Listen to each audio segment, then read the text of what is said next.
शेवटी गाव अंबर्जे येथे आपल्या त्या भगवान महाविष्णूच्या प्रांगणात गेली 43 वर्ष आपला 3.5 दिवसाचा अखंड हरिनाम सोहळा आपण साजरा करीत आहोत.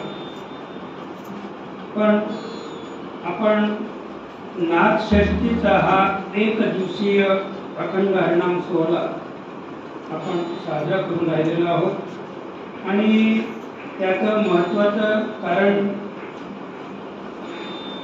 जगदीश सरांनी तर सांगितलं की एकनाथ षष्ठी ही नाथ महाराज जनार्दन पंतांची षष्ठी म्हणून साजरी करत होते.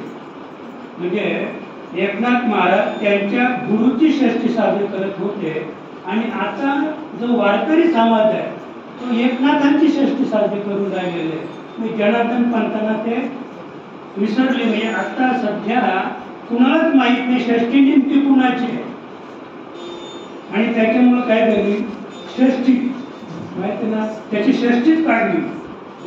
म्हणजे षष्ठी काढल्यामुळे षष्ठी गेली आणि सगळे नाथ षष्ठी म्हणूनच बोंबलत राहिले.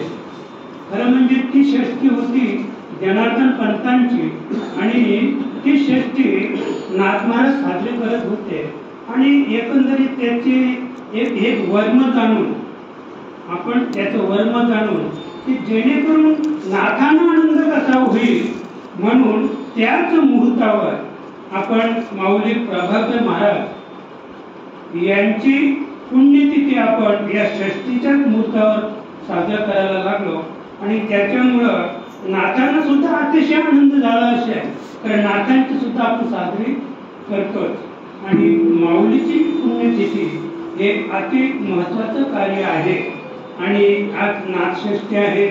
त्यानिमित्त आपण सर्व मंडळी कमी संख्येने का होईना पण आनंदी आनंद या ठिकाणी आहे आणि अगदी आपल्या आजच्या या अभंगाला सुरुवात करण्यापूर्वी आधी आपण आपल्यातून गेलेले एकूण 5 साधक त्या साधकांना श्रद्धांजली वाहूया. आपण तिथेच बसा. तर आपला पहिला साधक गेला शंकर बाबा परटोले, त्याच्यानंतर सोनूबाई परटोले, त्याच्यानंतर गेली कुसुमताई दळवी आणि त्याच्यानंतर आपले हरिबाबा परटोले आणि संध्याकाळी त्याच दिवशी गोपाळ बाबा परटोले असे 5 साधक केल्यामुळं आपल्या या आत्मउन्नती मंडळामध्ये फार मोठी हानी झालेली आहे. आणि आता इथे जे स्थानिक मंडळ आहे ते या मंडळात पुण्याचा स्थानिक राहिलेला नाही. माणसं आता वयोवृद्ध झालेले आहेत. अगदी 2-4 माणसं बोटावर मोजण्यासारखे आहेत आणि म्हणून हे माऊलीचं कार्य आहे. हे माऊलीचं अधिष्ठान आहे. आदिशक्ती शांतामाईचं अधिष्ठान आहे आणि म्हणून या अधिष्ठानावर जे कार्य करायचं आहे ते तुम्ही आम्ही सर्वांनी या ठिकाणी करायचं आहे. आता या ठिकाणी अंबर्जेच्या कोणत्याही साधकाची वाट आपल्याला पाहिजे नाहीये. अंबर्जेचे साधक सुद्धा पाहुणे आहेत आणि आपण सुद्धा पाहुणे आहोत. आपल्याला 1 दिवस यायचे आणि 1 दिवस जायचं. इथे राहायचं जायला कोणीच आलेला नाही आणि म्हणून अगदी गुण्या गोविंदाने आणि आनंदाने आपल्याला हे कार्य इथे अव्याहतपणे चालू ठेवायचं आहे. आम्ही असू नाही तर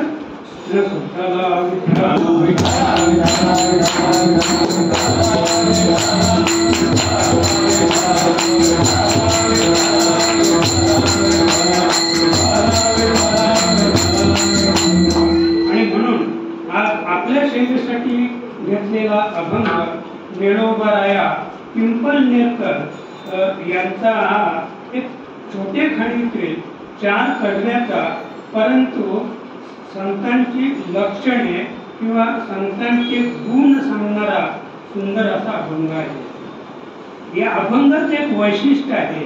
या अभंगामध्ये संत म्हणून कुठे त्याची व्याख्या केलेली नाही.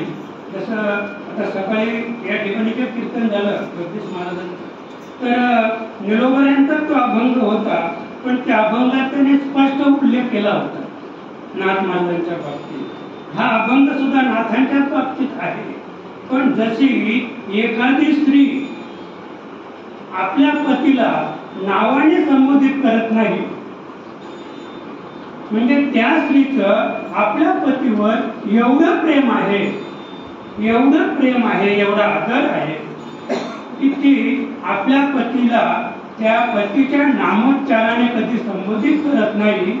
त्याचप्रमाणे या अभंगाचं एक वैशिष्ट्य आहे की निळोबराया नाहक महाराजांवर एवढं प्रेम करत होते, एवढे प्रेम करत होते तर त्यांना नावंडीच काय पण संत या पदाने सुद्धा संबोधित नाही. असा अभंग आहे.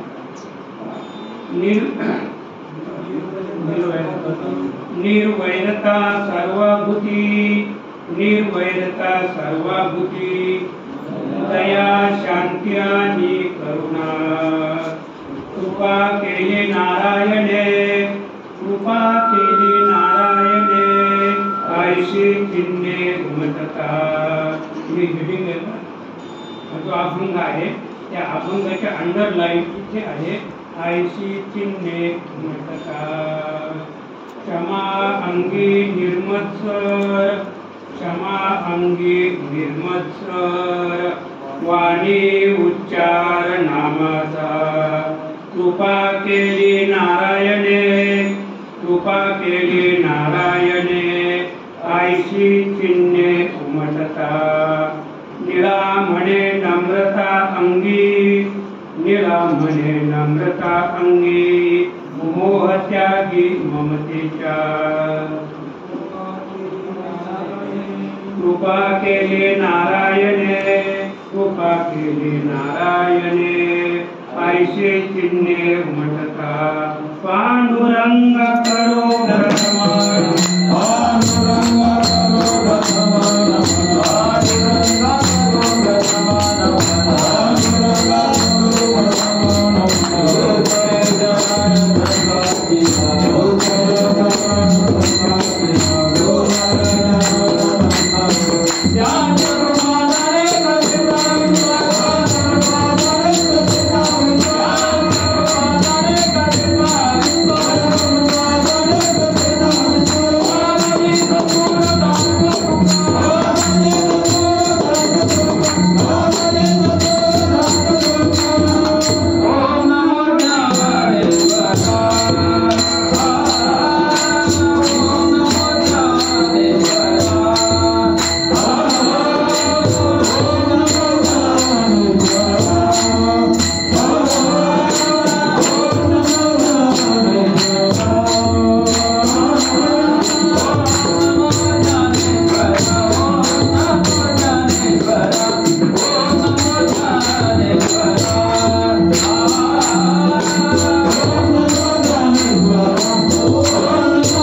आता आपल्याला एकदा जायला तर वेळ नाही.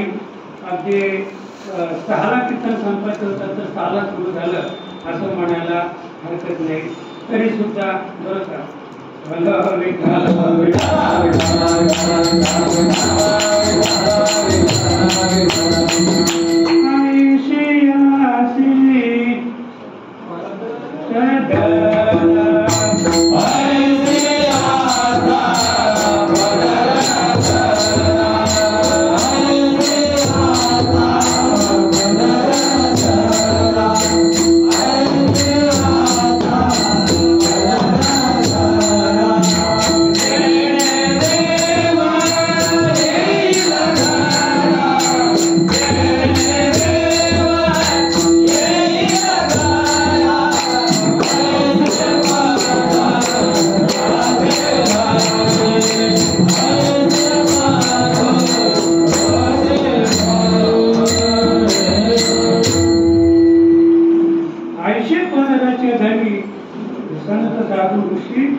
देव येईल खरा 80चा पदर धरा.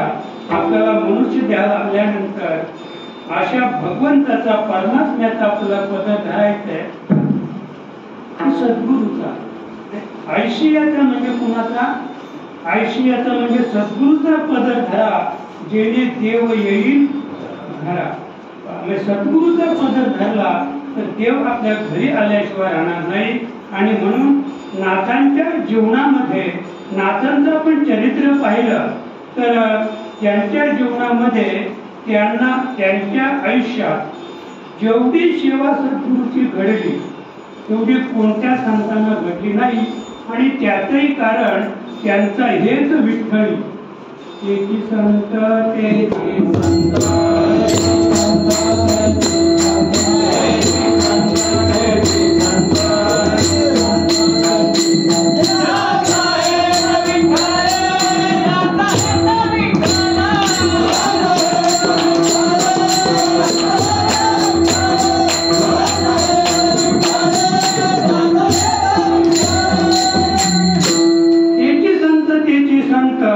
ज्यांचा हेत विठ्ठली. विठ्ठल नाही विठ्ठली.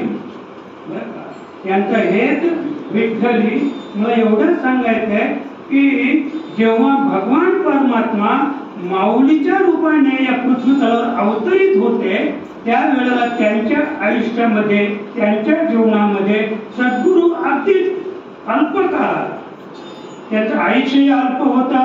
दुसरी गोष्ट की त्यांचे मोठे भाऊ त्यांचे गुरु होते. तिसरी गोष्ट की त्यांचं अगदी एकत्रपणा येणे संगती अतिशय अल्प घडलेले आहे. आणि म्हणून माऊलीचा एक तो हेत होता. गुरुची सेवा घडली नाही म्हणून माऊलीचा जो हेत शिल्लक राहिला तो हेत पूर्ण करण्याकरता 350 वर्षानंतर तीच माऊली पुन्हा या कलियुगामध्ये अवतरित झाली. आणि अवतरित होऊन जनार्दन पंतांना शरण गेली. आणि आपल्या जीवनामध्ये सर्वात जास्त सेवा गुरुची त्यांच्या संघाने घडली. आणि त्याचं प्रायचित्त किंवा त्यांचा उपभोग त्यांना जो प्राप्त झाला त्यांचं त्यांना जे फळ मिळालं ते फळ म्हणजे 36 वर्षे देव त्यांच्या घरी राहिले.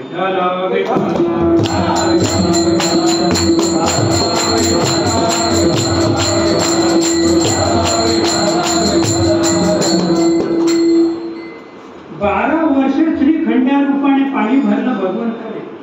कावडीने पाणी भरलं महाराज. त्यांच्याकडं आता पण त्यांच्याकडे तो रांजण आहे. 21 फूट खोल आहे. 31 फूट तो रांजण खोल आहे. आजच्या दिवशी नाथषष्ठीच्या दिवशी श्रीखंड्या रूपाने कोणीतरी म्हणजे भगवंत येतो, भगवान परमात्मा येतो आणि त्याने ती कावड त्याच्यात ओतली तर तो रांजण फूल भरतो आणि व्हायला लागतो.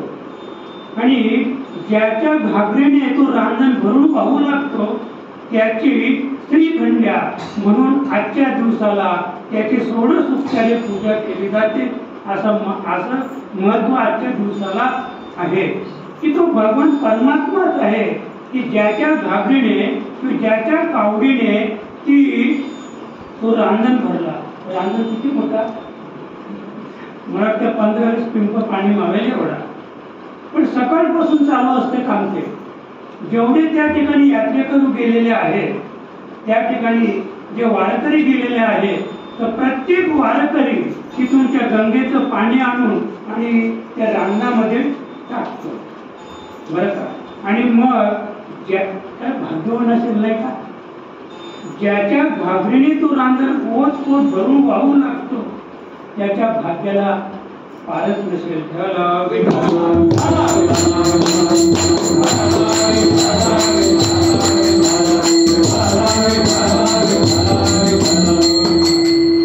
असे नाथ महाराज.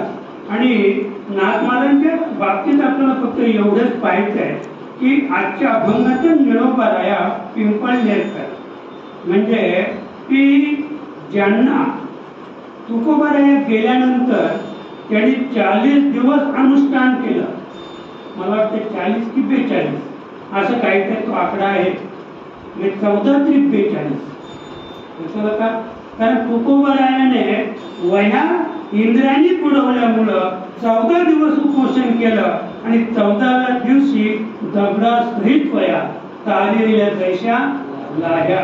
तशा लाह्या करतात तशी तुकोबारायांची गाथा दगडासहित उडवली होती महाराज. दगडासहित वर आली तुकोबांची गाथा 14व्या दिवशी. आणि त्याच तुकोबांचा निळोबारायाने 42 दिवस अनुष्ठान केलं तिथेच इंद्रायणीच्या काठावर. आणि मग 42व्या दिवशी तुकोबाराया त्या ठिकाणी साक्षात आले. त्याच्या आधी भगवान परमात्मा आला पण डोळे सुद्धा उघडले नाही. तो पांडुरंगाने सांगितलं निळोबा अरे डोळे उघड. निळोबा काय सांगतात, येथे तुम्हा बोलाविले कोणी, प्रार्थेला वाचोनी आला शिका. अरे पांडुरंगा परमात्म्या भगवंता मी धावा तुझा केला नाही, मग मी तुकड्याचा धावा करीत असो. मी तुकोबारायांचा धावा करतो तुमचा नाही. डोळे सुद्धा उघडले. मग पांडुरंग वैकुंठात गेले आणि वैकुंठात कोण होते, तुकोबाराया. मग तुकोबांना सांगितले अरे बाबा निळोबा आहेत ना तुमचे शिष्य फार वेगळे म्हणजे मी गेलो होतो तरी डोळे उघडले नाही, तूच जा. आणि म्हणून पांडुरंगाने तुकोबारायांना पाठवलं. तुकोबारायांनी त्याला दर्शन दिलं आणि दर्शन दिल्यानंतर ते निळोबाराया आपल्या पिंपळनेरला गेले. त्या ठिकाणी त्यांना त्या डोहामध्ये रुक्मिणी आणि पांडुरंग या पांडुरंग रुक्मिणी मातेची त्या ठिकाणी मूर्ती सापडलेली आहे. आणि ती मूर्ती शोधण्यासाठी संपूर्ण गाव बुड्या मारत होता महाराज. त्या डोहामध्ये संपूर्ण गाव बुड्या मारत होता पण कुणाच्याच हाताला लागली नाही. जेव्हा निळोबारायाने बुडी मारली दोन्ही हातात 2 मूर्त्या घेऊन निळोबाराया. कारण दृष्टांत त्यांना झाला होता की या डोहामध्ये आम्ही आहोत.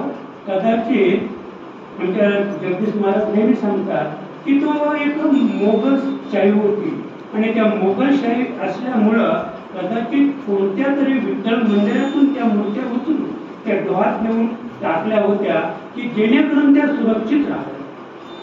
पंढरपूरचा पांडुरंग सुद्धा वारकऱ्यांनी डाकूरला नेला होता. डाकूरच्या त्या सरोवरामध्ये पंढरपूरचा पांडुरंग वारकऱ्यांनी तिथे नेऊन टाकला होता सरोवरात की जेणेकरून त्या बादशाने किंवा आदिलशहाने आमच्या पांडुरंग रायाची या ठिकाणी अवहेलना करू नये, त्याची हातपाय मोडू नये, त्याची मान तोडू नये. कारण आपण जर वेरूळच्या लेणीत वगैरे पाहायला गेले तर सगळ्या देवतांचे कोणाचा हात मोडला, कोणाचा पाय मोडला, कोणाचं डोकं तोडलं, फार अवस्था कठीण केली. आणि म्हणून पांडुरंग हा त्या सरोवरामध्ये होता आणि डाकूरचा पांडुरंग म्हणून तो प्रसिद्ध आहे.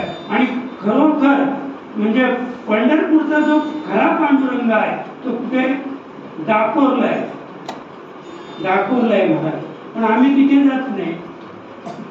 आता इथल्या पांडुरंगाच्या अनेक आख्यायिका आहेत, पण आपल्याला सांगायला वेळ नाही. आपल्याला थोडक्यात कार्यक्रम उठायचे, सर्व मंडळाला जायचे, गाडी येण्याची व्यवस्था व्यवस्थित नसते आणि म्हणून आपली अवस्था ही लवकरच उरटायची आहे. आणि म्हणून आजच्या अभंगाचा आपण विचार केला तर या अभंगातून निळोबाराया संतांचे एकूण 7 गुणांचं वर्णन या ठिकाणी करतात. या ठिकाणी निर्वैरता सर्वाभूती, अगदी पहिल्याच कडव्यामध्ये एकूण संतांचे 4 गुण निळोबारायाने वर्णन केलेले आहे. पहिला गुण आहे निर्वैरता, त्याच्यानंतर दया, शांती आणि करुणा. हे 4 गुण पहिल्या कडव्यात निळोबाराया वर्णन करतात. आणि हे 4 गुण ज्यांच्या ठिकाणी आहेत बरं का, निळोबाराया सांगतात कृपा केली नारायणाने, बरं का, त्यांच्यावर नारायणाने कृपा केली. ज्यांच्याकडं निर्वैरता, दया, शांती आणि करुणा हे 4 गुण आहेत त्यांच्यावर नारायण कृपा करतो. आयुषी चिन्हे उमटता, म्हणजे नारायणाने त्या संतांकडं, त्या साधकाकडं जरा लक्ष लावल्यानंतर त्यांच्या लक्षात आलं की हा निर्वैर आहे. याच्या ठिकाणी दया, शांती आणि करुणा अगदी जातीवंत आहे आणि म्हणून त्याच्यावर नारायणाने कृपा केली असं निळोबारायांचं मत आहे. तिसऱ्या चिन्हात निळोबाराया सांगतात क्षमा अंगी निर्मत्सर. पहिल्या कडव्यामध्ये 4 गुण आहेत, तिसऱ्या कडव्यामध्ये 2 गुण आहेत. निळोबाराया सांगतात क्षमा अंगी निर्मत्सर. क्षमा आणि निर्मत्सर हे 2 गुण तिसऱ्या कडव्यात सांगतात, म्हणजे 6 गुण झाले. आणि त्याच्या पुढे ते सांगतात इथे वर्म आहे बरं का, वाणी उच्चार नामाचा. मला वाटतं मुखी का म्हटलं नाही इथे, वास्तविकतेने मुखी उच्चार तर मुखाने होतो, पण या ठिकाणी निळोबा सांगतात वाणी उच्चार नामाचा. म्हणजे इथे काहीतरी एक ज्ञानवाची मेघ आहे. वाणी या शब्दात ज्ञानवाची मेघ निळोबारायाने टाकलेले आहे. 6 गुण झाले. शेवटच्या चरणात निळोबाराया सांगतात निळा म्हणे नम्रता अंगी. निळोबाराया शेवटच्या चरणामध्ये 1 गुणाचं वर्णन करतात, ज्या गुणाला आपण नम्रता म्हणूया. निळा म्हणे नम्रता अंगी मोहत्यागी ममतेच्या, असा सरळ सरळ या अभंगाचा भावार्थ आहे.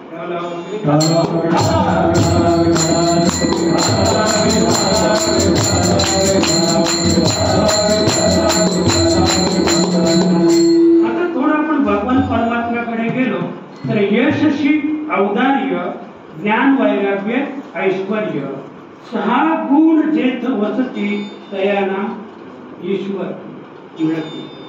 म्हणजे यश, श्री, औदार्य, ज्ञान, वैराग्य, ऐश्वर्य हे 6 गुण ज्या ठिकाणी आहेत त्याला ईश्वर म्हणतात, त्याला भगवान परमात्मा म्हणतात. बरं का, भगवान परमात्मा नाही म्हणता येणार, भगवान परमात्म्याचा अंश ईश्वर जो आकाराला आलेले आहेत, जे स्वगुण रूपामध्ये आहेत, जे सगुण रूपात आहेत, त्यांना हे 6 गुण आहेत. यश, श्री, औदार्य, ज्ञान, वैराग्य, ऐश्वर्य. पण निळोबारायांच्या उक्तीप्रमाणे जे संत महात्मे आहेत तर त्यांना निळोबाने या अभंगातून 7 गुणांची त्यांची व्याख्या केलेली आहे. की जे संत आहेत तर त्यांना एकूण किती गुण आहेत? 7 गुण आहेत. आणि एक या अभंगाचं वैशिष्ट्य सांगतो की आपल्यासाठी हे वरदानच आहे.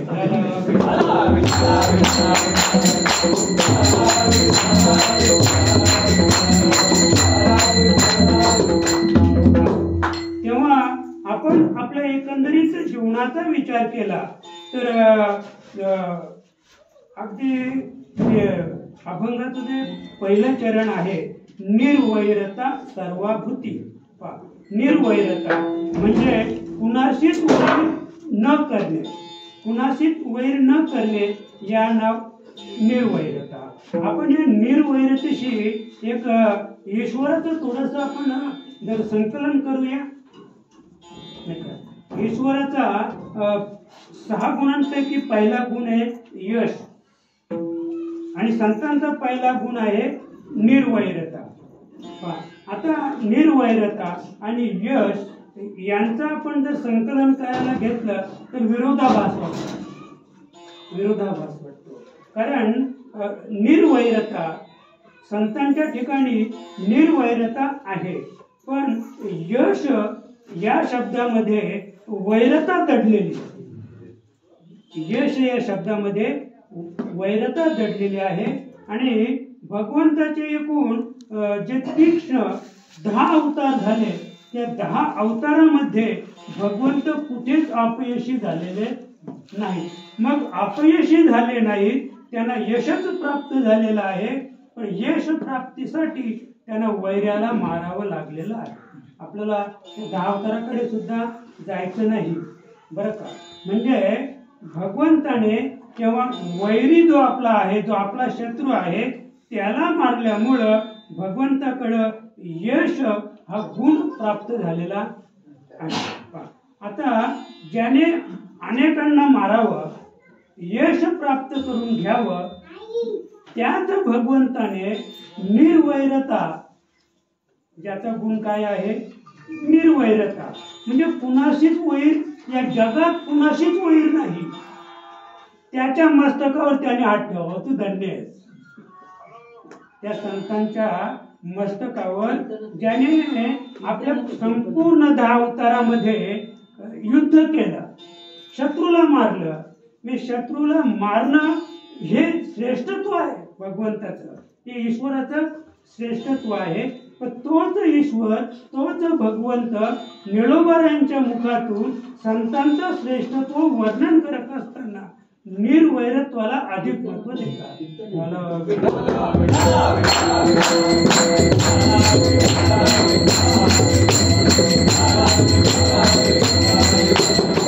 त्याचं महत्वाचं कारण कोणतं असेल?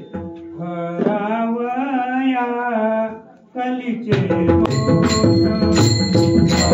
हरावया कलीचे दोष, हरावया कलीचे दोष, हरावया कलीचे दोष.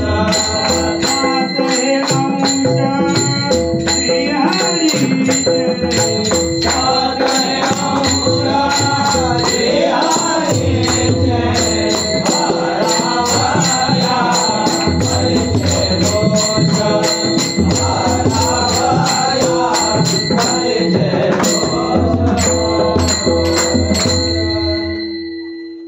हा अभंग निळोबारायांचा आहे. संतांच्याच बाबतीत निळोबा वर्णन करतात, पण इथेही संतांचा किंवा कोणत्याही संतांचा नामनिर्देश निळोबारायांनी केलेला नाही. हरावया कलीचे दोष, या कलीमध्ये, कलियुगात जे काही असे दोष आहेत, ते दोष हरण करण्यासाठी 7 हे अंश श्रीहरीचे. कोण? भगवंताचे अंश, श्रीहरीचे अंश कोण आहे? संत, ईश्वराचे नाही. ईश्वराचे अंश ज्ञानोबा नाही, ईश्वराचे अंश तुकोबा नाही, ईश्वराचे अंश नाथ महाराज नाही, तर हे कुणाचे अंश आहे? श्रीहरीचे. हा भाग महत्वाचा आहे. श्रीहरीचे नाथ महाराज अंश आहेत. आणि ते का या ठिकाणी अवतरित झाले, तर त्याचं कारण हरावया कलीचे दोष. कलीमध्ये काही दोष होते, ते दोष हरण करण्यासाठी आणि भगवान परमात्म्याने संतांच्या रूपाने अवतार घेतलेला आहे. आणि हे 57 संत जे होऊन गेले ते सगळे हरीचेच अंश आहेत.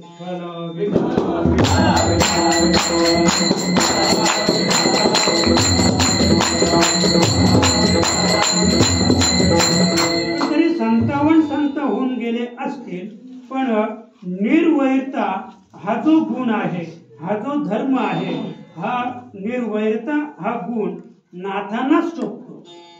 तुम्ही इतर संतांचा विचार केला तर माऊली जरी ज्ञानोबा असतील तरी पण त्यांना सुद्धा अतिशय क्रोध आला होता बरं का. 22व्या वर्षी माऊलीने समाधी घेतली. त्याचं महत्वाचं कारण कोणतं असेल तर उद्रेक झाला महाराज. उद्रेक ज्यांच्या आईवडिलांनी काय केलं, ध्यानत प्रायचित्त घेतलं आणि ध्यानत प्रायचित्त घेऊन सुद्धा समाजाने त्यांना आपलं म्हटलं नाही, कोणी त्यांना भीक सुद्धा घातली नाही, इंद्रांच्या ढोहात त्यांना पाणी भरून दिलं नाही महाराज. खापर फुटकं कापर खापर विसोबा खेचराने पुन्हा खेचून घेतलं, आपटलं. कोणी भीक घातलं असेल थोडीफार, माऊलीला वाटलं असेल आता दादांचं काम होईल नाही का, पण एवढ्यात ते विसोबा खेचरानं ती झोळी खेचली, ते जे मिळालेलं जे कोरांना असेल किंवा शिजलेलं अन्न असेल ते खाली टाकलं आणि मातीत कालवलं बरं का. एवढी अवकला या 4 भावंडांवर आल्यानंतर महाविष्णूचा अवतार सखा माझा ज्ञानेश्वर त्याने विचार केला की या जगात अधिक जगणं योग्य नाही, अपकीर्ती न करू. जोपर्यंत आपली अपकीर्ती होत नाही, अपकीर्ती झालीच होती, अगदी आईवडिलांपासून अपकीर्ती होती, अगदी अपकीर्तीच्या छायेखाली ही 4 भावंड लहानाची मोठी झाली आणि वयाच्या 22व्या वर्षी माऊलीने काय केली, समाधी घेतली बरं का.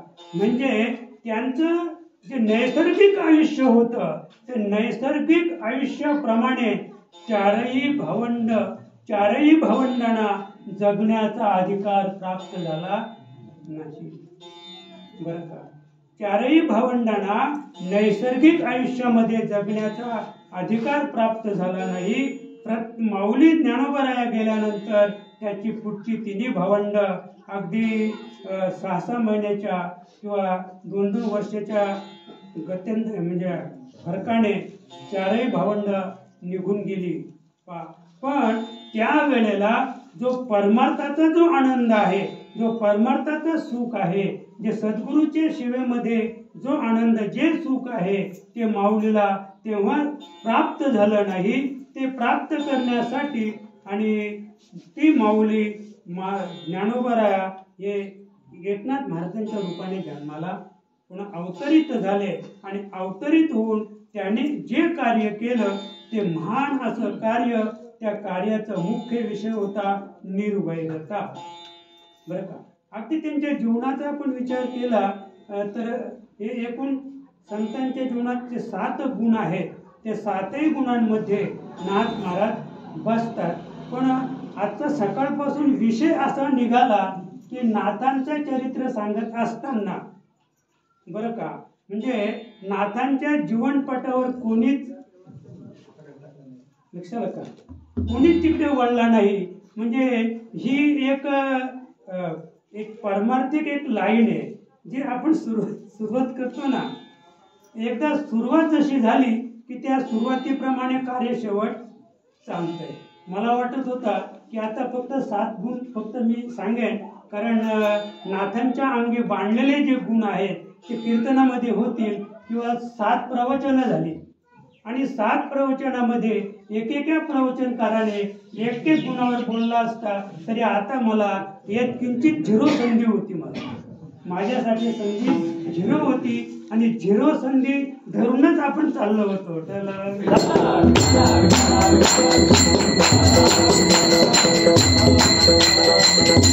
पहिल्यांदा निर्वैरता एवढाच गुण आपण पाहूया.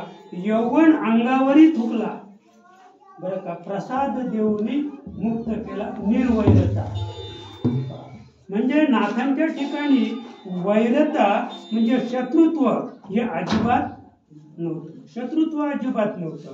अगदी आपण जर विचार केला तर यौवन तो पान खायचा आणि तो पान कोणता होता माहिती आहे? कलकत्ता पान. म्हणजे त्या पानाला दुर्गंधी असते.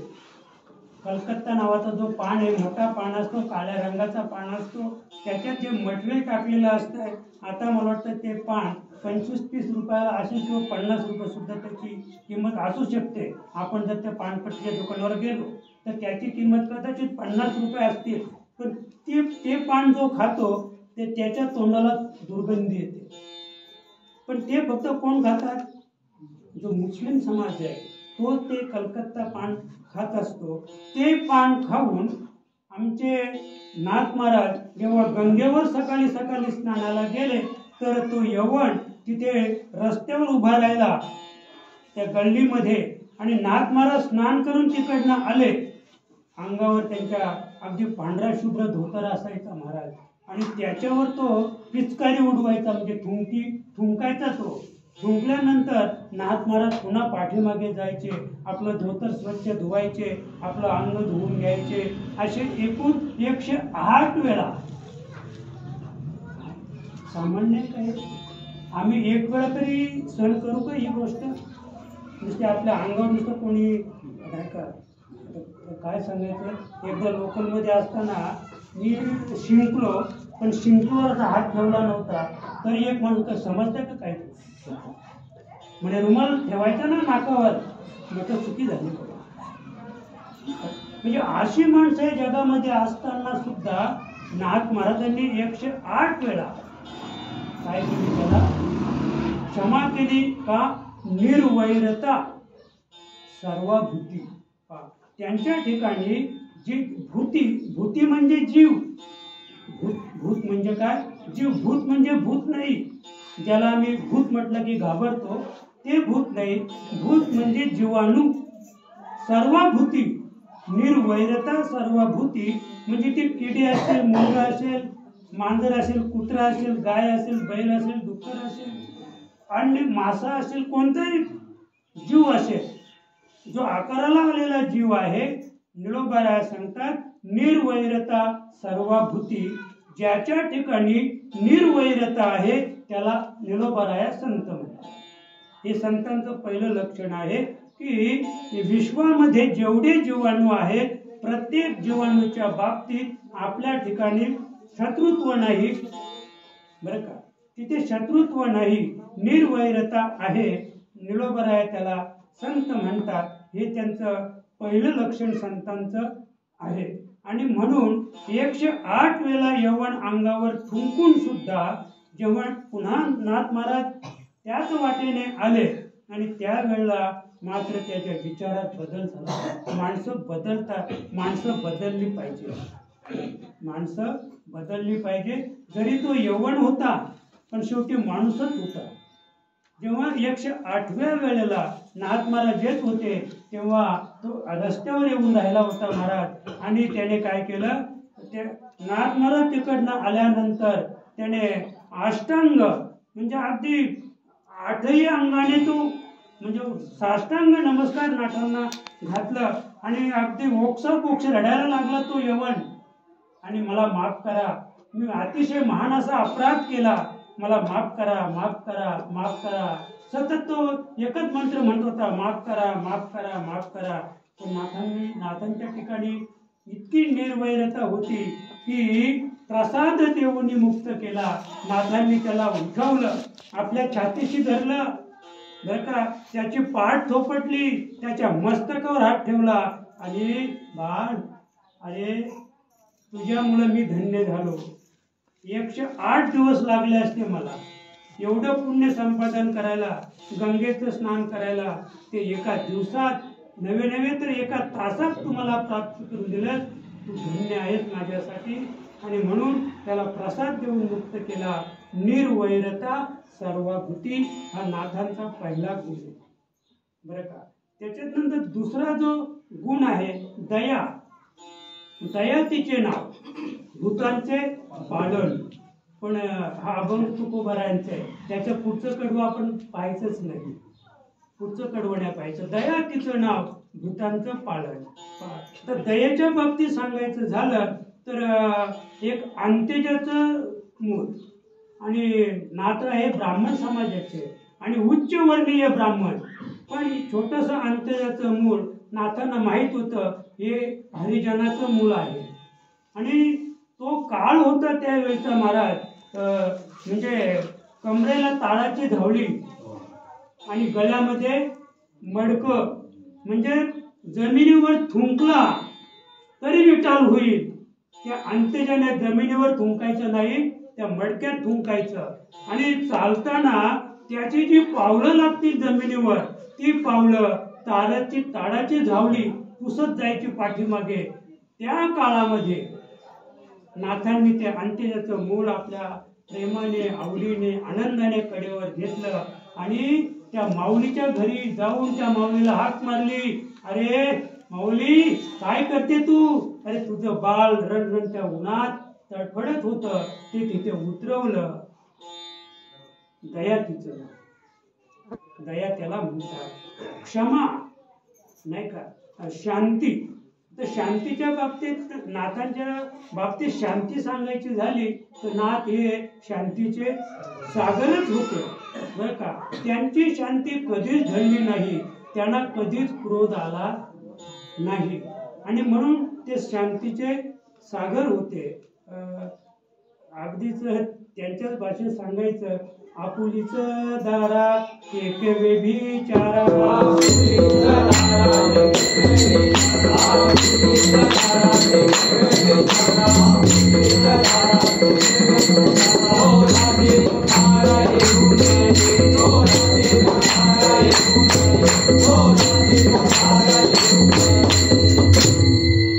हे नाथांचंच कडवं आहे. पण मला वाटतं जगात सुद्धा कदाचित याचं अनुकरण भगवान शंकर करू शकतो. कारण पाहून या भक्तनाथा स्वयदे आपली कांता, जो आपल्या भक्ताला, आपल्या शिष्याला स्वतःची पत्नी दान देऊ शकतो, तो हे करू शकतो. तो हे करू शकतो. आपुलीच दारा जरी टेके व्यभिचारा. आपली स्वतःची पत्नी जरी व्यभिचार करायला लागली आणि व्यभिचार करत असताना त्या पत्नीच्या पतीने आपल्या डोळ्याने तो व्यभिचार पाहिला, तरी क्रोधाशी तो थारा येऊ नये, तरी त्याला एक किंचित क्रोध आला नाही. त्याने तो प्रसंग पाहिल्यानंतर आनंदच झाला. हो वा, एका कामातूर पुरुषाची या ठिकाणी कामोपशांती करून राहिलेली माझी पत्नी. हा आनंद नाथांच्या मनामध्ये होता. कशाला का मला काय सांगायचंय, त्याला संत म्हणतात. त्याला संत म्हणतात. त्यांची शांती कधीच ढळली नाही. दया, शांती आणि करुणा. करुणेच्या बाबतीत तर जगदीशने सांगितलं. एका ब्राह्मणाच्या मुलीचं लग्न जमलं होतं. लग्न जमलं होतं, पण त्याच्याकडे पैसे नव्हते आणि पैसे नसल्यामुळं मग तो पैठणमध्ये आला आणि पैठणमध्ये आल्यानंतर मग त्याने तिथे चांडाळ चौकडी होती. त्या चांडाळ चौकडीने विचारलं, कुठे निघाला? म्हणे माझ्या मुलीचं लग्न जमलेलं आहे आणि 200 रुपयाची गरज आहे. 200 रुपयात तेव्हा लग्न होत होतं असं. मग त्या चांडाळ चौकडीने सांगितलं, येथे एकनाथ महाराज राहतात, तुम्ही त्यांना जाऊन भेटा आणि तुम्ही त्यांना जर राग किंवा क्रोध आणला तर आम्ही काय करू, तुम्हाला 200 रुपये देऊ.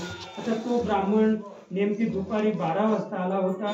नाथ महाराज देवपूजा चालू होती आणि चपलांसहित गेला. देवपूजा म्हणजे नाथांच्या मंदिरामध्ये तो ब्राह्मण चांबड्याच्या चपलांसहित त्याने प्रवेश केल्यानंतर नाथांनी पाठीमागं पाहिलं आणि नाथांना फक्त चपलाच दिसल्या. हो, नाथ महाराजांनी देवपूजा ठेवली बरं का. आता आम्ही म्हणजे फार म्हणजे साधकांची सुद्धा फार आपण गंमत पाहतो. सत्यनारायणच्या पूजेला जर आपले साधक आले ना, आम्ही बाजूला बसलेलो असतो, पण साधक आधी गुरुकडे नाही पाहत, आधी सत्यनारायणची पूजा घेतो आणि त्याचं दर्शन घेतलं की तरी लाज वाटते.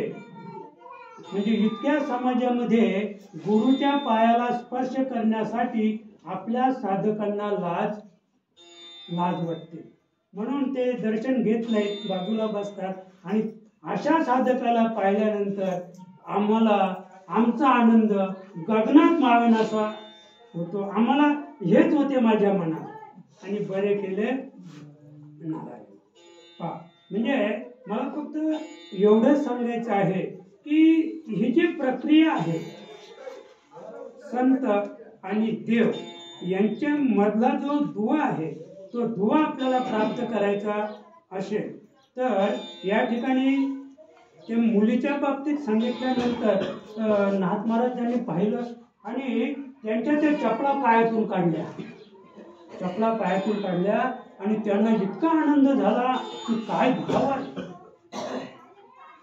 काय देवाचा भाव आहे की त्यांना मी मंदिरात प्रवेश करतो हे सुद्धा त्यांना भान राहिलेलं नाही.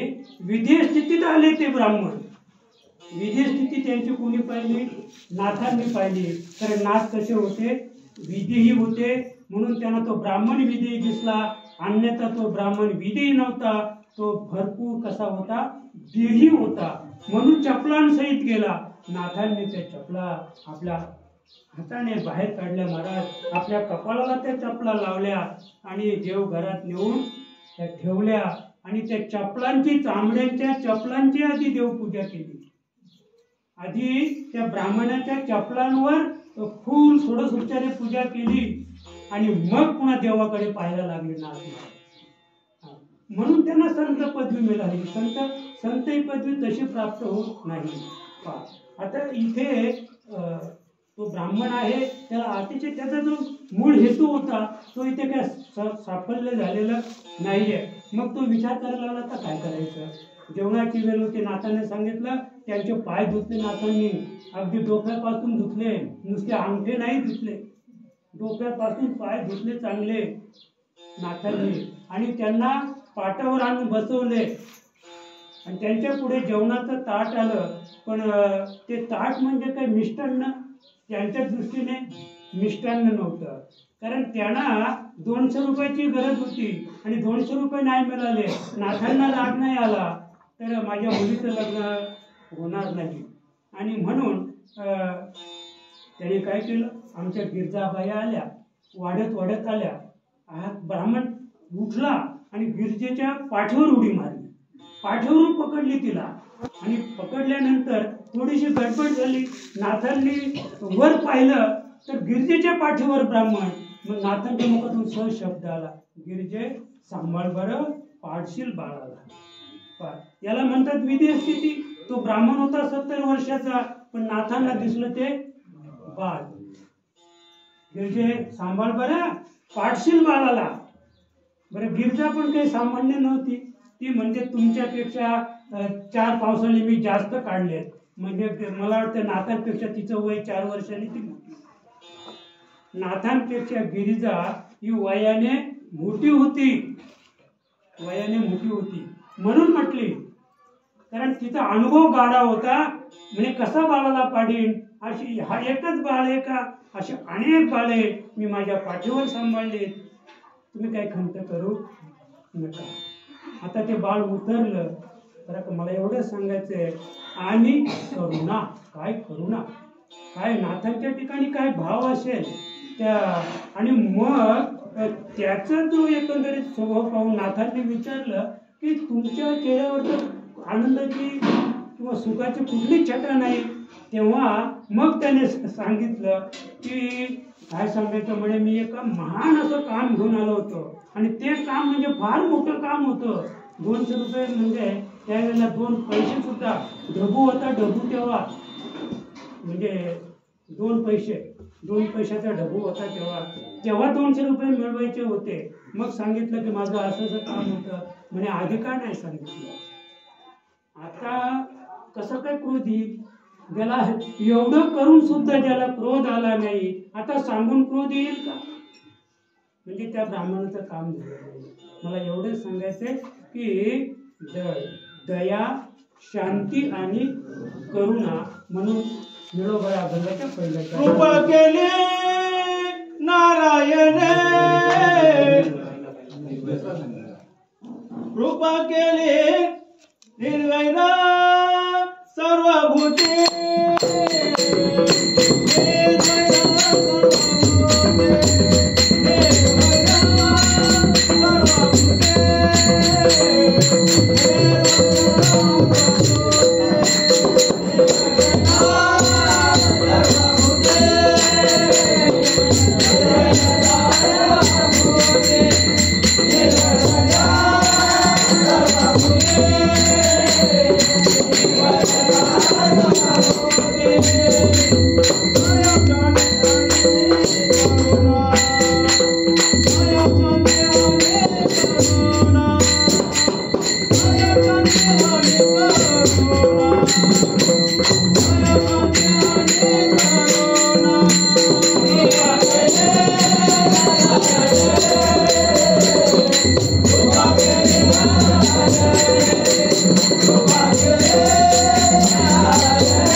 आपण विचार केला ते 4 गुण ज्यांच्या ठिकाणी आहेत त्याला संत म्हणतात आणि ते संत म्हणजे एकनाथ महाराज बरं का।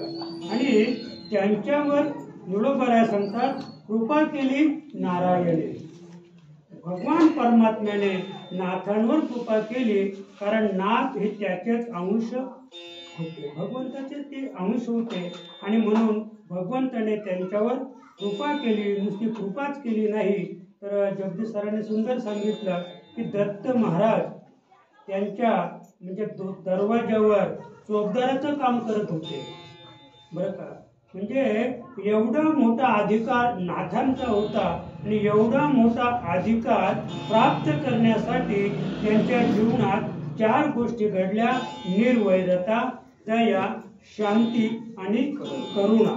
या 4 गोष्टी त्यांना प्राप्त असल्यामुळं भगवंताने नारायणाने त्यांच्यावर कृपा केली।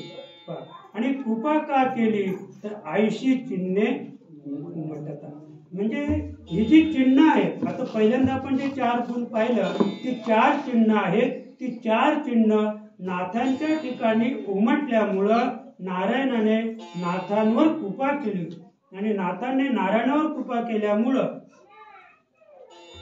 36 वर्ष त्यांच्याकडं देव राबले, 36 वर्ष देव त्यांच्याकडं राबले। आणि त्याचं हे महत्त्वाचं कारण आहे निर्वैरता हा त्यांचा जो एक भाव होता आणि त्या भावामुळं त्यांना प्रत्यक्ष देव भेटला।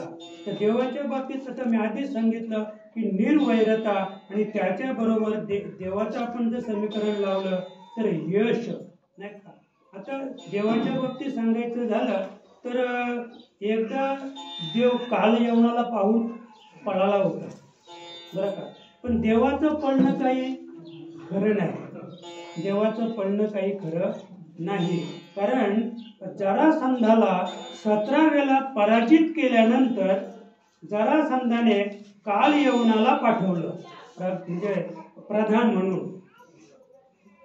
आणि मग देवाने पाहिलं की कालयवन आल्यानंतर काल जिकडे पाहिल तिकडे सगळे मृत्युमुखी पडतील म्हणून सगळी द्वारकाच खाली केली महाराज। द्वारकेतील सगळे लोक समुद्रकिनारी पाठवले आणि द्वारकेत भगवंत एकटाच राहिला, कोणीच नव्हतं द्वारकेमध्ये बरं का।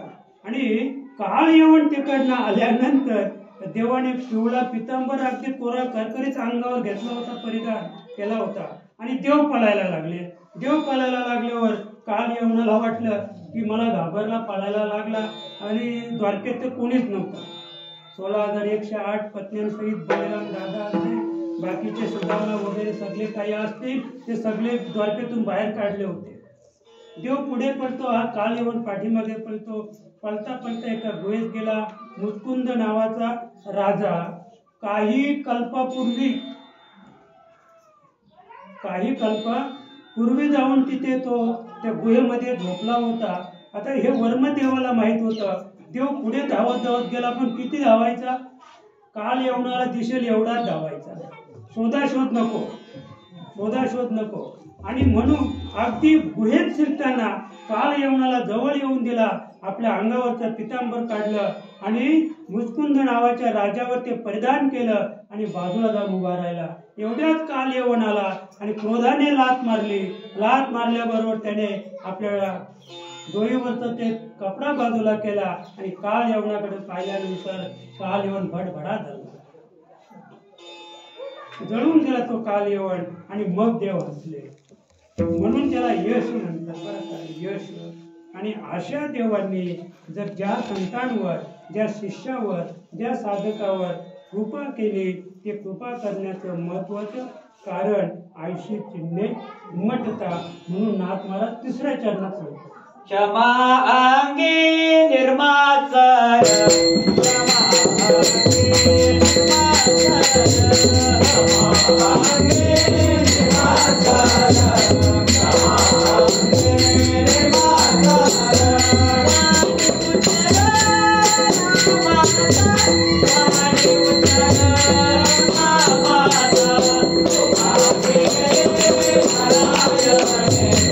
अंगी निर्माचर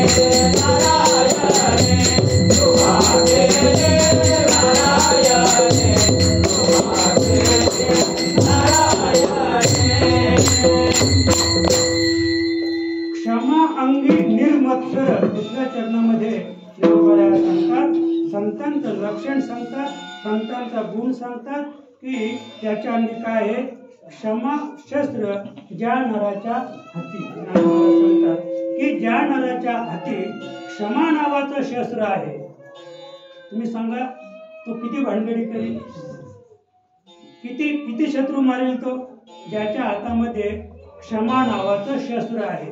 तलवार नाही, चाकू नाही, कुऱ्हाड कोयता नाहीये, कोणतं शस्त्र आहे, क्षमा. क्षमा शस्त्र जया नराची हाती नाथ महाराज सांगतात, ज्याच्या हातात क्षमा नावाचं शस्त्र आहे, क्षमा अंगी, ती क्षमा नाथांच्या अंगी बांधली होती. निर्मत्सर, कुणाचाही मत्सर नाही. नाथांचं कसं होतं, कुणाचाही प्रति त्यांनी मत्सर केलेला नाही. मत्सर म्हणजे घृणा, दुसऱ्याला कमी लेखणं, हा भाव नाथांच्या ठिकाणी नव्हता. आणि म्हणून कृपा केली नारायणाने नाथांवर कृपा केली. 36 वर्षे त्यांच्या ठिकाणी देव राबले. त्याचं कारण की क्षमा अंगी निर्मत्सर, निर्मत्सरपणा होता, अंगी क्षमा होती. आणि एवढंच नाही तर वाणी उच्चार नामाचा. पुढे निरोबरा सांगतात की वाणी म्हणजे वाणी किती आहेत, 4. वाणी 4 आहेत. जर मुखी म्हटलं असतं किंवा वाची म्हटलं असतं तर वैखरी वाणीने नामाचा उच्चार. वैखरी नावाची जी वाणी आहे त्या वाणीने जर मुखी उच्चार नामाचा, तर जिभेने उच्चार झाला असता. जिभेने कदाचित ओम नमो भगवते म्हणा किंवा राम राम म्हणा किंवा कृष्ण कृष्ण म्हणा असं काहीतरी ते म्हटले असते. पण या ठिकाणी वाणी उच्चार नामाचा याचा अर्थ मला वाटतंय की परेच्या पलीकडे जाऊन त्या नामाचा उच्चार आहे. बरं का, सांगोजाचा शब्दची विरे, बरं का, हा जो नामाचा परेच्या पलीकडे जाऊन जो नामाचा उच्चार करायचा आहे आणि ज्या नामाचा उच्चार करायचा आहे ते नाम कसं आहे, ते अनाम. ते नाम कसं आहे, अनाम नाम आहे. आणि अनाम नामाचा उच्चार परेच्या पलीकडे जाऊन करायचं आहे. म्हणजे परेच्या पलीकडे काही नाही. आणि अनाम नाम म्हणजे जे अक्षरामध्ये नाही, जे अक्षरातीत आहे. परते घर तेथे राहू निरंतर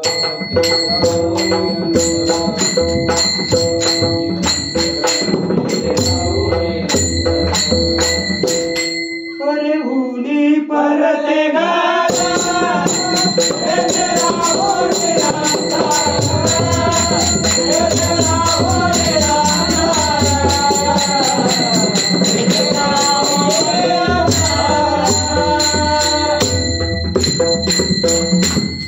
हे घर झालं. हे नामदेव महाराजांचं काय झालं, घर झालं. पण आपण कुठे आहोत, जे अनाम वाणी आहे, बरं का, म्हणजे परा नावाची एक वाणी आहे. तिचं अधिष्ठान आहे बेंबीच्या ठिकाणी आणि तिथून शब्द उमटतो.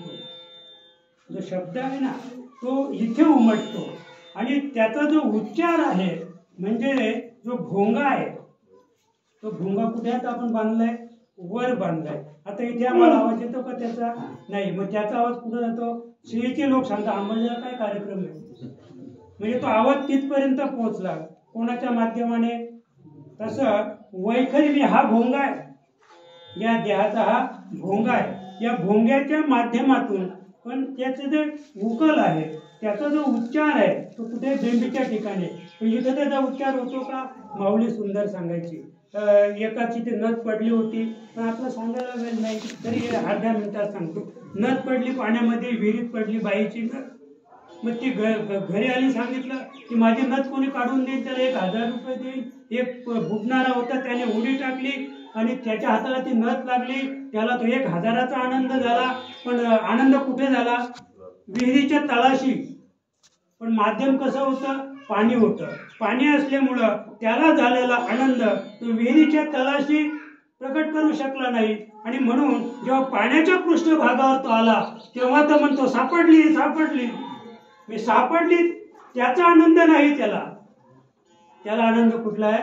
1000 रुपये आपल्याला मिळणार आहेत, त्याचा आनंद.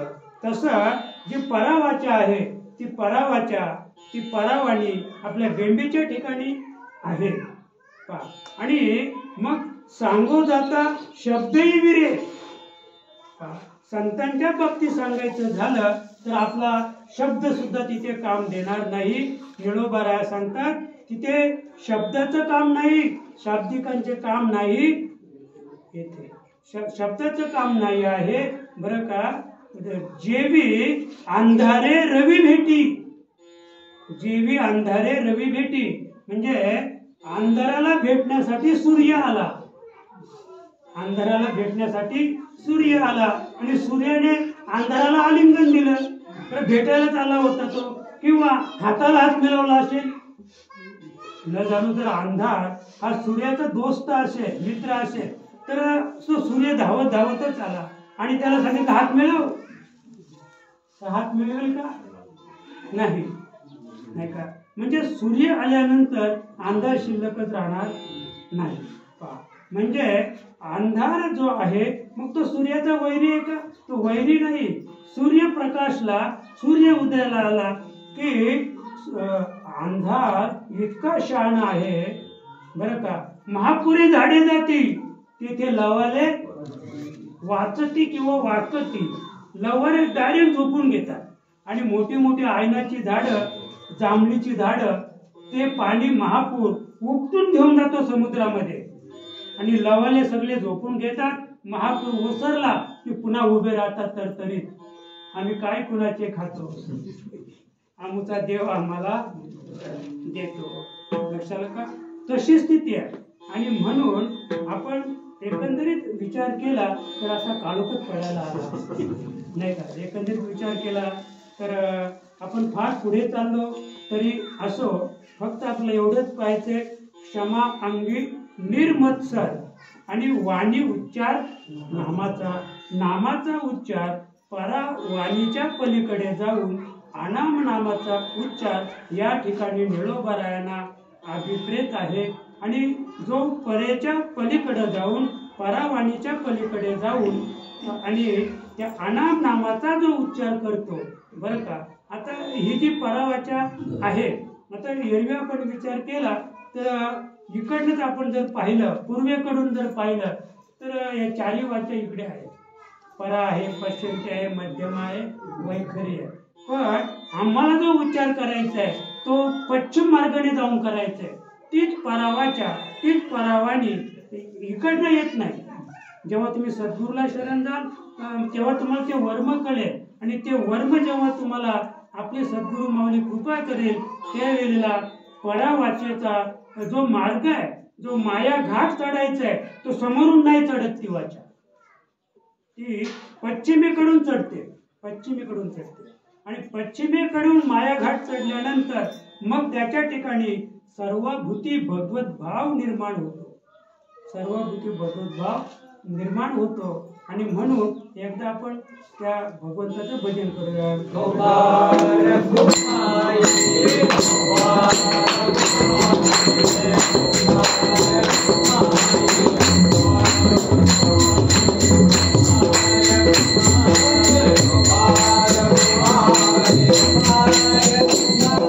अंगी मोह त्यागी ममतेचा. या ठिकाणी सुंदर निळोबाराया सांगतात हा 7वा संतांचा गुण आहे. आणि 7वा गुण सुद्धा नाथ महाराजांनाच लागू पडतो. कारण नाथ महाराज एवढे नम्र होते आणि नम्रतेचा जो फळ आहे, जो फायदा आहे, नम्र झाला होता त्याने कोंडिले अनंत. म्हणजे महाराज नम्र होते आणि म्हणून धावत चालती मागे अखंडित भूतदया अंतरी. नाथांच्या ठिकाणी अखंडित भूतदया अंतरी मुखी नामाचा उच्चारी, मुखी नाम उच्चारी, म्हणजे अशी स्थिती नाथांची होती. आणि म्हणून धावत चाले मागे मागे. भगवंत नाथांच्या मागे पुढे उभा राहाय सांभाळले आली आघात निवाराया अशी स्थिती नाथ महाराजांची होती. त्याचं कारण नम्रता अंगी आणि दया करणे पुत्राशी, त्याची दासा आणि दाशी असा भाव नाथांचा होता. आमचा भाव कसा आहे नाही का, मोह त्यागी ममतेच्या, म्हणजे आमचा जो भाव आहे तो ममतेचा आहे. ममता म्हणजे तो आपला आहे नाही का, म्हणजे आम्ही कुणावर प्रेम करतो, आम्ही कुणाला देतो आणि वर काय म्हणतो उपकार करावा, म्हणजे सोयऱ्याला दान करा, सोयऱ्याला मदत करायची आणि काय म्हणतो थोडंफार उपकार नाही का. म्हणजे ओळखीच्या माणसाला तुम्ही दान केलं त्यात ते उपकार नाही. अनोळखी माणसाला तुम्ही जर दिलं, ज्याला गरज आहे, ओळख नाही अजिबात, आणि अशा व्यक्तीला जर तुम्ही मदत केली तर ती मदत मला वाटतं देवालाच पोचल्याशिवाय राहणार नाही. आणि म्हणून दया करणे पुत्राशी. बरं का, आपण आपल्या पुत्रावर प्रेम करतो, पुत्रासाठी आपण सगळं काही करतो, पण त्याची दासा आणि दाशी, ते प्रेम आपल्या मुलावर जे आहे तेच आपल्या दासावर पाहिजे आणि तेच प्रेम आपल्या दाशीवर पाहिजे. जे झाडू मारते तिला वेगळं जेवण, प्रधानाला वेगळं, राजाला वेगळं, राणीला वेगळं, हा जो भाव आहे हा अपपर भाव आहे. बरं का, ज्याचे गेले अपपर, बरं का, आणि विश्वी विश्वंभर होऊन गेला. निरोबऱ्या सांगतात ज्याचे गेले अपपर, म्हणजे मी आणि माझं किंवा माझं आणि तुझं, हा अपपर भाव ज्याचा आपल्या जीवनातून वजा झाला, निरोबऱ्या सांगतात तोच जगीप ईश्वर. जगात तोच ईश्वर आहे आणि तोच नुसता ईश्वर नाही तर जगी भरला विश्वंभर, म्हणजे विश्व भरून उरला लोका. बरं का, त्याला संत म्हणतात विश्व भरून उरला लोका, म्हणजे विश्व ओतप्रोत त्याच्या ठिकाणी भरलेलं आहे. आणि विश्व ओतप्रोत भरून तो आता कुठे आहे, लोकांमध्ये. म्हणजे लोकांमध्ये काय करतो तर जनतेची तो सेवा करतो, त्याला संत म्हणतात. त्याची संत पूर्ण करायची म्हणत ज्ञानेश्वर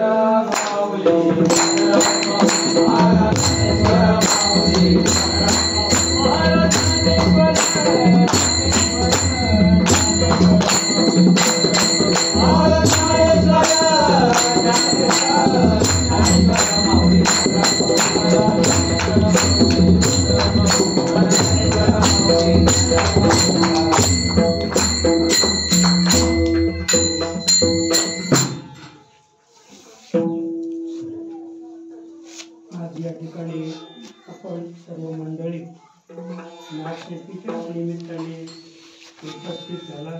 आपला अमूल्य वेळ या कारणासाठी आपण खर्ची घातला.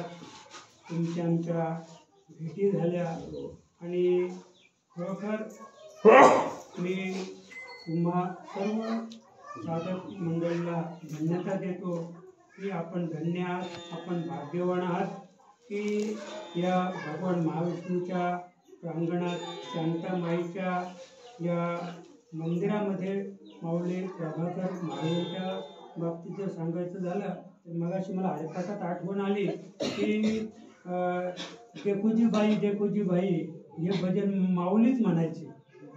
पंढरपूर में क्या क्या मौजा होते आहे हे झालं की मग बाबा हसून म्हणायचे अंबरचे में क्या क्या मौजा होते आहे. हे प्रभाकर माऊली स्वतःच्या मुखाने म्हणायचे. आणि मला ते आठवण आले की हे जे भजन आहे हे माऊली म्हणायचे. माऊलीच्या समोर तो आनंद आणि तो जो आनंद आहे तो अगदी न सांगण्यासारखा आहे. बरं का, निलामणे काही न होणीय आहे. बरं का विनोबाला सांगतात निळामणी काही न होवनिया आहे, ते म्हणजे न होवनिया जे झालंच नाही पण आहे असं जे तत्व आहे. आणि ते तत्व आपल्याला जर प्राप्त करायचं असेल तर होय सद्गुरू संत. त्याच्यासाठी आपल्याला संत सद्गुरू यांना शरण जावं लागेल. आणि संत सद्गुरूंना शरण गेल्यानंतर आपल्याला निळामणी काही न होवनिया आहे, जे झालेलं नाही परंतु आहे अशा तत्वापर्यंत पोहोचवण्याचं काम आपले सद्गुरू किंवा संत करतील. आणि त्यांना आपण शरण जाऊया. ज्ञानेश्वर माऊ.